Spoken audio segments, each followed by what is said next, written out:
Okay, welcome in this session about asynchronous programming with C++ on Universal Windows Platform.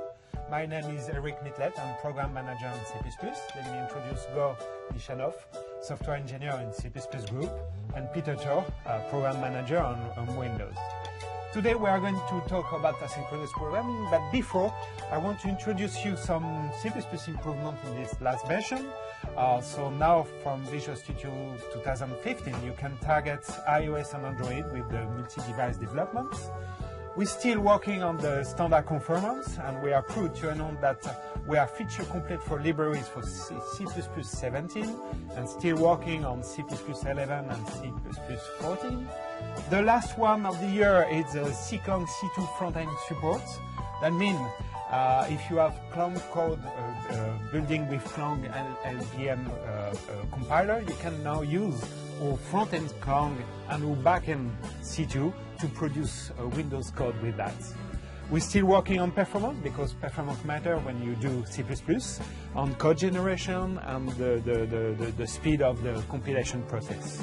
Better ID support, refactor, so extract function, rename function, and we have an improved intelligence for large file and of course templates. And as we spend a lot of time debugging in C++ code, we are introduced new visualization, memory diagnostic, and graphic diagnostic. If you want to follow the life of one pixel, you have the tool for that. But back to our main subject about asynchronous programming with Winity, and I'll let Peter introduce the subject. Thanks, Eric. So, as Eric just mentioned, there are a ton of improvements in Visual C++ that you can use in your Universal Windows applications and also in your classic Windows applications, your desktop or console applications. But if you're a Windows runtime programmer, one of the most exciting things with Visual C++ is better support for asynchronous programming. Now, if you have done any programming with C++ and the Windows runtime, you'll know that there are a lot of asynchronous APIs. In fact, there are over 1,300 asynchronous APIs in the Windows runtime type system. And the reason that we have so many of these is that we have a general philosophy about approaching APIs, which is if a method is going to take more than, say, 50 milliseconds to execute because it has to hit the disk or it has to hit the network or something like that, we want to make it asynchronous and push the work off onto a background thread or sometimes a background process so that we don't interrupt the user interface thread and so the application remains responsive and the user can still scroll or they can still see your spinning wheel saying you've got progress and so on. Now, of course, the benefit of this is that for our end customers, they get more responsive applications. And a Universal Windows app is not going to become ghosted like a classic Windows app because the UI thread is being hung, because all the hard work is being done on a background thread. But the hard part about that for us as developers is that using asynchronous APIs from C++ can be a little bit cumbersome, and anyone that's done it will know what I'm talking about. But for those of you who haven't done it yet, I'm going to start off with a demo showing you how to simply pick a JPEG and show it into an app. And then later on, Eric will show you how we're making that better in Visual C++ with this time around. So at this point, I'm going to switch to Visual Studio, and I'm just going to run the application first, just so we can see what it does. It's a very simple application. I click on a button here that says Pick Image. I go and pick an image here. This is an image of Kenny Kerr. He is a most recent member of our development team in the Windows C++ team. and that's all this app does. Very simple. Pick an image, show it in an image box. So we'll close that down. And let's look at the code for this today. So very briefly, we create a file open picker, which is a standard Windows type. We try to pick a single file. And then if we read the code logically, what happens next is we check if the user picked a file. If they picked a file, we open it. Then we display a bitmap, and that's how it gets onto the screen. And then you would imagine, thinking logically, that first of all we're going to print this first one saying end of lambda. Then we're going to print this second thing that says end of second lambda. And then finally we'll print this thing that says end of function. That's how you'd expect it to run. But let me go ahead and actually run this code, and we'll see what happens. Put a breakpoint in a couple of places, and F5 it. So here's the application again. We'll pick an image, and we hit our first breakpoint. And this is the create task of pick single file async. And because we're asking the user to do something, which is to pick an image, and we know the user is going to take more than 50 milliseconds, we make this an asynchronous task, which means that the process of actually picking the file and showing the UI happens on another thread. And then if I step over this, you'll notice that I jumped straight to the bottom. I didn't jump to that next line of code that says, what did it return null? And I actually print the last line of code first, which is a little bit confusing. So we'll hit F5. And now we get to pick the image. We'll pick Kenny's face again. Hello, Kenny. Now the asynchronous task is completed. We're on to another asynchronous task, which is reading the image off disk, because decoding a JPEG could take a long time, especially if it's large or if it's on a network share or something like that. And again, if I F10 over this, I jump past the next piece of code into the second debug string. We'll hit F5 again, the JPEG finishes decoding, and now I'm at the final piece of code where it creates the bitmap, adds it to the image, and outputs the final piece of text. And if you look in the output window, we'll see number 1 happened last, number 2 happened in the middle, and number 3 happened first. So it's backwards to what you might expect. And there's the finished image. So if we review this code again, we'll see that there were a bunch of different things that made it rather cumbersome to use in C++. The first one is that we had to use this createTask method to actually call the asynchronous methods, which is a little bit weird. We're wrapping a method inside another method. Then we had to create some continuations using the then method and passing in a lambda. And then finally, we had to actually know the types of these things being returned. We couldn't easily use the auto keyword, which is everyone's favorite keyword in C++ these days, because white type types when the compiler knows them for you. And so all these things just make it kind of cumbersome, and it's not the way that you would expect the code to work. And there's got to be a better way, right? Yeah, Eric? it can be, definitely. Tell us. Yeah, well, we are going to use coroutine, in this case co-wait, to improve the code. In fact, the code is trivial if it's synchronous. We just have to use the file packer, we open the file and read the file. Pretty straightforward. But with the asynchronous pattern, it can be a bit more complicated. But in this case, if I create my routine in a task, I can use co-wait to call the ping single file async, and you see not much continuation in this case. And the same for for reading the file with the co-wait, and the code looks pretty simple in this case.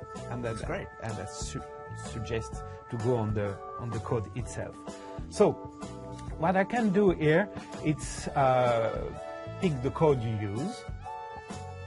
Okay, just this part, in fact, and create the task. In fact, I have already the proto in my .h file, so that means I can create a task of void. And here I am in the async demo for build. So async demo for build space.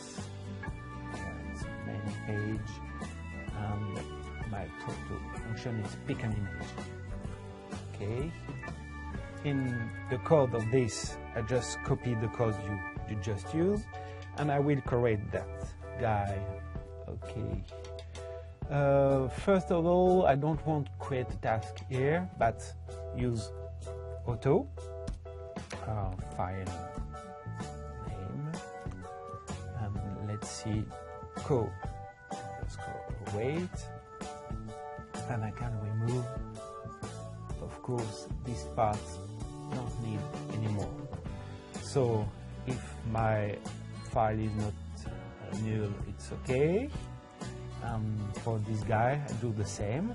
Also, and this case is stream. And I say co_wait. I can remove this guys and that. Pretty simple, no? Yep. Okay. Can align, and this guy need no more. Okay. And here's file. Oh yes. Now we cooperatively debug. Yeah. Thank you. And you need programming. you need the using statement for Windows storage streams. Exactly. So I have to increment this include, because I will use coroutines, Yes. so I have to include, and it's still experimental because it's on technical specification, not yet on the standard. I will use pp.await for my task and some namespace like concurrencies, and don't forget the platform in this case. So right now it's okay. The only thing I have to do is to add a flag. So for all my configuration, I will add this flag, sorry, await, /await. Okay. And now I'm going to build this guy. Let's see if it's okay.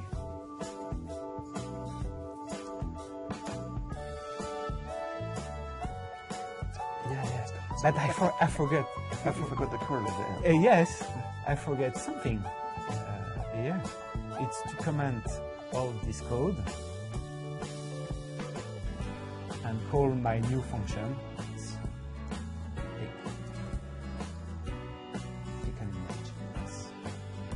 better this way. Okay, run it.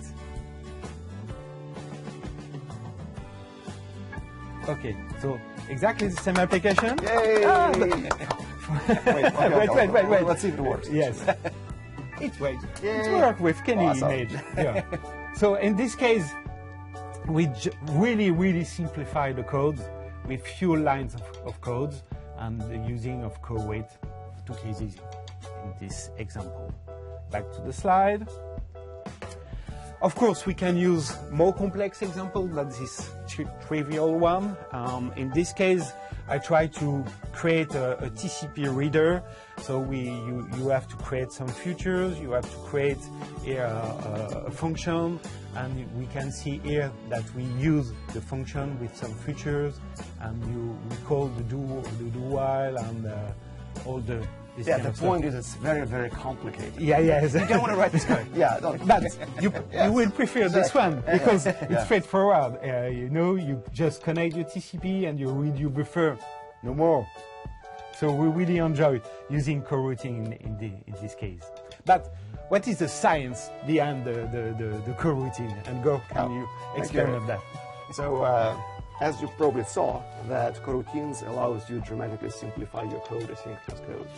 And it's no wonder that if you see that coroutines are becoming popular, more and more languages are getting them with roughly the same syntax. So what makes C++ coroutines different from coroutines in any other languages? So one thing you probably noticed that it is purely cosmetic. In other languages, coroutines have to be marked up with some tag on the first line of the function, async. I think it's async, at least all of the examples I showed. Whereas in C++, you don't have to annotate the function at all.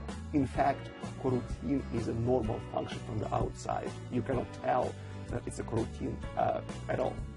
It's only when you look at the implementation and you notice that somebody used special keywords, co_await or co_return or co_yield, that explains to a compiler that it's a coroutine and not a regular function. But again, on the outside, it's a regular function. You can put it on the ABI boundary, make it extern C or anything else. So another difference in C++ coroutines are a set of design goals we set to guide the design of the coroutines. So first of all, we wanted to make sure that the footprint of a coroutine is very small. It's just a few bytes. So if you so desire, you can create 1 billion of concurrent coroutines at the same time, and as long as the memory can fit that many. Also, we wanted to make sure that coroutines do not bring any undue overhead. So if the task at hand can be solved nicely with coroutines, you shouldn't think twice. Just go and use coroutines, because the overhead of suspension and resumption of the coroutine is comparable to an overhead of the calling a function. In fact, when coroutine is inlined, essentially it disappears. There is no overhead at all. Another one is that we wanted to make sure that, because C++, one of the properties of C++ is that it has a very nice backward compatibility story. You can interact with C, legacy libraries. We want to make sure that you can integrate coroutines on any side. So for example, because we didn't change the calling convention or the function type, the coroutine itself, you can call it from C, because it's a normal function, you can put it on a data boundary. Also, if you are interacting with some asynchronous library in C, you can pass coroutine as the void star context parameter, which is frequently used in those kind of APIs. And when the callback comes back to you, it will reconstitute the coroutine from that void star and being able to resume from essentially C code. Finally, we didn't want to tie coroutines to any particular libraries because we wanted to make the scope where coroutines can be used very, very, very, very large. So if you are in kernel mode, writing drivers, you can use coroutines because they're open-ended. You as the developer or as a library developer explain to the compiler what is the semantic of the coroutine. And on the same note, we wanted to make sure that coroutines are not necessarily tied to exceptions. So if you are in an environment like kernel mode or your company policy prevents you from using exceptions, you can use coroutines there as well. On a philosophical level, we treat coroutine as the generalized function. It's a function which has one more operations. A normal function that have call and return, and coroutine gets one more, suspend, which allows you to suspend execution right in the middle, or maybe 20% execution, but not necessarily in the middle. And then at later point, you can resume it. But when you suspend coroutine, all of its state is preserved so that whenever you resume, you just continue from that point on. And essentially, when a user provides some code to the compiler sees if there is an await, well, it should treat it like a task. If it has core yield, it's more of a generator, which is lazily produced sequence of values. If it has both, it's a very strange beast. It's a synchronous generator, so you can use both core await and core yield in the same coroutine. And finally, if you have none, that's what we used to have before. It's a plain old function. And one would say, well, C++ language is already very complicated. So, like you're adding all of that complexity. Now compiler has to be aware about tasks, generators, and other stuff. No, compiler does not care. The approach we took is that the semantic of the coroutine is clearly defined by the library. Compiler performs syntactic desugaring of the coroutine, changed essentially internally into the state machine. But the semantic behind what does it mean to be, a coroutine with await is defined by the library. So if you for some reason don't like the TPL await adapters that Eric and Peter showed in the examples, well, you can write your own. There is no limitation. So if we look closely, what happened to the language? Well, we got 3 new keywords: core await, core yield, and core return. For those who want to customize coroutines, they need to be aware of 2 new concepts, which are requirements on types. One is awaitable, and that is what core await expects the expression to be. And the coroutine promise is for those guys who want to design new coroutine types. And 2 concrete types: coroutine handle, which represents a handle to a suspended coroutine, and coroutine trace. It's how compiler can discover the machinery which describes the semantic of the coroutine. But if it sounds somewhat complicated, don't worry, because coroutines have layered complexity, and most of the time, most of the people like us. Will be like me, yes, will be using just the syntax we showed, nice, friendly, like in other languages with core await. If you rely on coroutines and await adapters written by others, just use them as if you are in other languages which has those facilities. But if for some reason you don't like how await is interacting with a particular asynchronous facility, or if a particular library API is not covered with await at all, but you want to await on it, you can write your own. And finally, if you're adventurous, you can learn how to create new coroutine types. So C++ 17, which is next year, will not have coroutines. Just a few weeks ago, it was voted that coroutines will go into technical specifications so that there will be more field experience with them and more compiler vendors will be able to experiment with them. And we have coroutines in the latest release of Visual Studio in Update 2.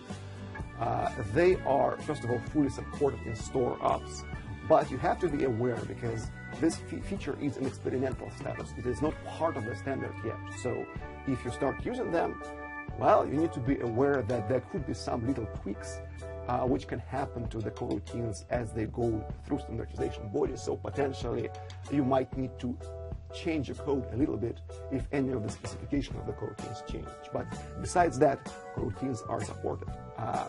Also, there is an implementation in progress in Clang. So if you're relying on Clang, at some point soon, hopefully, you will get this kind of coroutines in Clang as well. Now, okay, back to the call to action. Very easy here. Just start using co-await and don't forget the /await on the command line flag. Give us some feedback about your experiment with coroutine. You can reach us on user voice or by tweet. Pretty easy, I think. If you want to see more about coroutine, here are two links for the session. One on meeting CPP by James. It's introductory level, and another one on CPPCon by Hugo, a bit more advanced. And of course, you can have some additional developer content on Channel 9 on Microsoft Virtual Academy, and perhaps soon a Virtual Academy on coroutine. Sure. Yeah, let's do that. Okay, that's it for today. Yes, thank you. Thank you, and bye. Thanks for watching.